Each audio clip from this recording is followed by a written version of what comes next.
Donnie and Dolly. The team is supported by ableauctions.ca. Closing your business? We can help.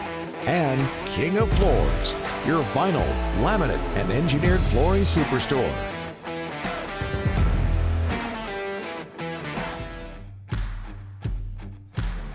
We'll get to our BC Lions news in a bit here. Donnie and Dolly presented by Able Auctions and King of Floors. Meanwhile, it is Tuesday. All of our guests today sponsored by Skipper Auto, and that includes Dustin Nielson from TSN at Edmonton. He's going to join us in a few moments here.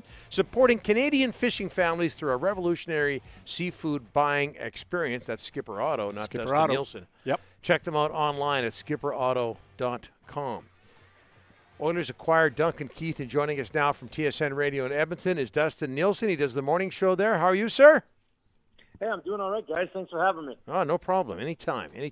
So what's the reaction been like up in Edmonton amongst the fan base regarding the acquisition of Duncan Keith?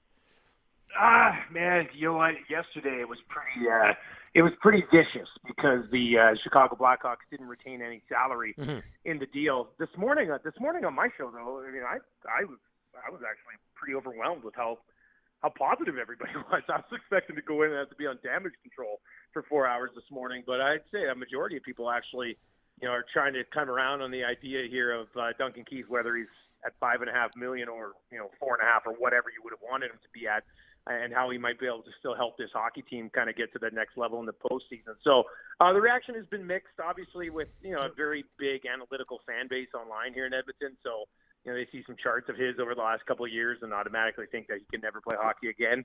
But we'll have to see. Duncan Keith yesterday and his availability was great. I mean, what did he say? It's one line that stuck was, let's get on the ice for training camp and see who's lost the step. So he seems pretty motivated, which is good news for Ken Holland after pulling the trigger on this deal.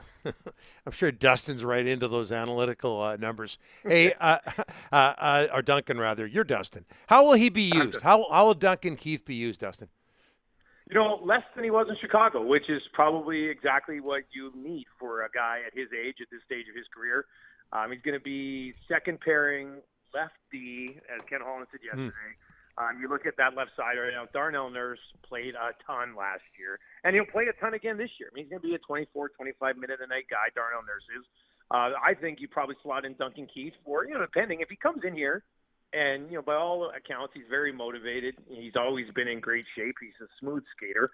If he comes in here and looks like he can play, he might play up to 22, 23 minutes every once in a while. But I think expectations right now would be on that second pair, 18 to 21 minutes a night. I'm not too sure how he factors into special teams just yet. We'll have to see how the rest of that blue line looks. And then, to come into this group and provide them with any sort of knowledge or any questions that they may have about being an elite player in the National Hockey League, which is what he was for such a big stretch of his career. Hey, Dustin, you talked about the negativity in Edmonton about this trade. Ken Holland got a little testy with the reporter. Did that surprise you? Or, even the media, was it 100% media not wanting this deal as well? No, I think it depends. I mean, it was Daniel Nugent-Bowman from The Athletic, who does a great job here covering the team. He kind of pushed Holland a little bit on it yesterday. And I think one of the reasons, and the reaction from the media has kind of been same as the fan base. Like, there are some members of the media here who are extremely disappointed that they didn't get the Hawks to retain any salary. And then there's others saying, look, this group needs a veteran guy like Duncan Keith who has been there.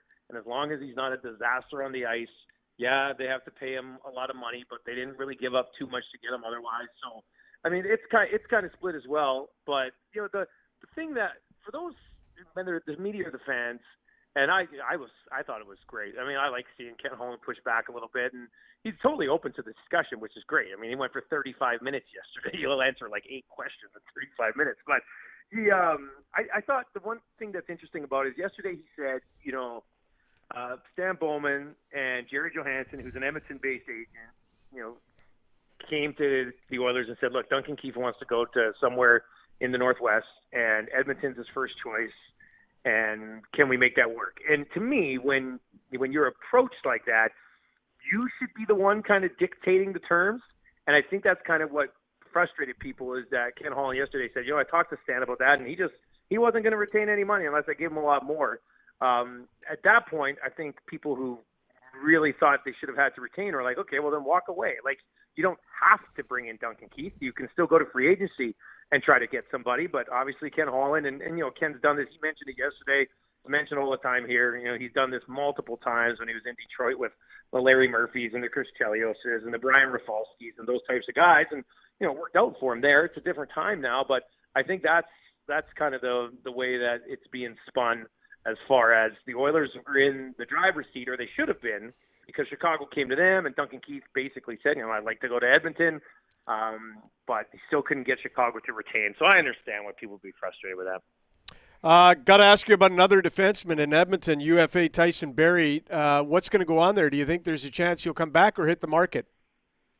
I think he's hitting the market because they got two of those guys. I mean, it's Tyson Barrie and Adam Larsson, which they were both, and for what they're supposed to do, they were both excellent at it last year. Tyson Barrie was amazing offensively with this group, and Adam Larsson had one of his best years as an Oiler last year, and they're both unrestricted free agents. And the thought process here is that Tyson Barrie, if you look at the year he had, and I don't think somebody's going to go out there and give Tyson Barrie 5 years and like $6 million per year.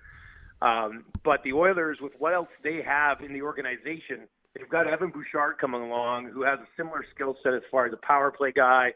You can put him on your third pair if you bring back Adam Larsson. So Tyson Barrie, and we had Craig Button on this morning. Actually, you guys are having Button too, aren't you? Yes. So you can talk to him about this, because he said this morning, he brought up, because I asked him about Adam Larsson, because Adam Larsson, it looks like he's a big part of that leadership core. If he can get him at $3.8 or $4 million, you can put him with Duncan Keith, and boom, there's your second pair. You got Duncan Keith, and then like Brent Seabrook light from Brent Seabrook's prime, like a stay-at-home guy who can play a little bit nasty for you. But what I thought interesting is with Tyson Barrie, I just don't know if they'll be able to afford him if you bring back Adam Larsson. So, but Craig said, when I asked him about Larsson, he's like, "Oh, I think the big one here is Tyson Barrie." And I don't think they'll be able. When you give Duncan Keith the 5.5, you're not going to be able to bring back Barrie and Larsson. And from what this blue line needs, I think Larsson will be the priority over Barrie. And apparently, with the Oilers, he already is. Are the Oilers going to buy out James Neal? I think they have to. If you look at what they still need to fill in this lineup, you need another top six left winger. You probably need a third line left winger. As of right now, you need a third line left winger, unless you think somebody from the organization, within the organization, are you going to keep Kahun around for $1 million? You probably need a third line center, unless you're ready for Ryan McLeod to kind of take that next step. But he's only played 25 games in the National Hockey League. You got to give Adam Larsson, probably around $4 million. And then you got to do something with your goaltending. I mean, you could bring back Mike Smith at a couple mil.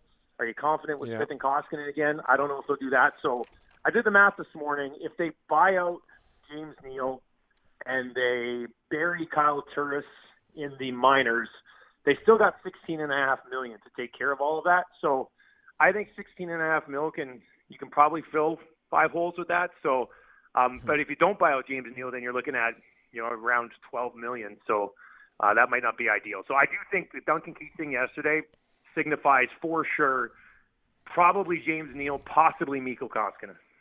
All right, Dustin, when you do your show tomorrow, this will blow away all your listeners. The number 2 is available in Edmonton, if I'm not mistaken, for Duncan Keith. Go with it. Your listeners will love you for it. Okay? There's a tidbit last for to you. wear it, Andre Sekera. Yes, they're very good. Yes, First to very wear good. it was Lee Fogelin. Lee Fogelin. Yeah. Fogelin, that's right. And Great I think player. Matt Green, I think Greener wore it for a bit. Yes. And Brewer? Was Brewer a 2? Eric I'm going to Brewer. say Eric Brewer was a 2. Yeah, I'll look it up.